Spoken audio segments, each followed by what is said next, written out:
Je voudrais tout d'abord préciser une chose. Quand nous parlons de la situation qui prévaut dans la ville de Goma, chef-lieu du territoire du Nord Kivu, il ne s'agit pas d'une présence des rebelles du M23, il s'agit d'une occupation des forces armées rwandaises sur un territoire souverain de la République démocratique du Congo.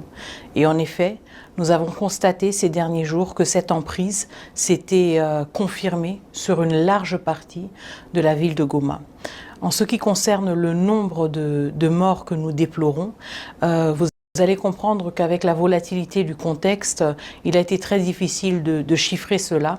Nous sommes dans le regret de constater quand même que nous parlons, quand il s'agit des morts, de milliers de morts. Certes, l'accès à la presse, l'accès aussi aux autorités a été justement limité et mis à l'épreuve parce qu'on se retrouvait dans un contexte de combat actif dans beaucoup de zones et de combat dans un contexte urbain, ce qui a rendu le travail extrêmement difficile, aussi aux humanitaires, aussi aux soldats de la paix, et donc qui veut dire que maintenant nous sommes peut-être dans un contexte qui va peut-être nous permettre de mieux constater le dégât quand même effroyable de cette attaque du Rwanda sur la République démocratique du Congo et sur les populations civiles congolaises et les casques bleus des Nations Unies et les soldats de la paix de la SADC. Nous espérons justement avoir une meilleure visibilité. Vous comprenez qu'il est très difficile aussi d'établir cela quand le contexte qui prévaut est aussi dominé justement par la présence du M23 et des RDF qui essayent justement de se positionner comme une force qui n'aurait pas causé de dégâts.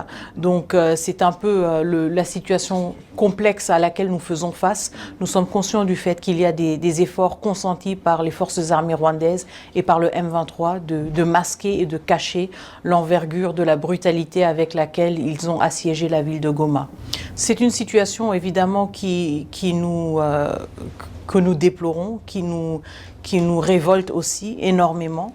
Ce qui est important quand même est de reconnaître que depuis 3 ans, la République démocratique du Congo tire la sonnette d'alarme par rapport au M23 et à la présence des forces armées rwandaises. Nous ne devons pas sous-estimer qu'il y a eu un effort conséquent des forces armées rwandaises d'équiper le M23 et d'équiper ses propres troupes avec un arsenal militaire jamais vu jusqu'à présent dans la région des Grands Lacs.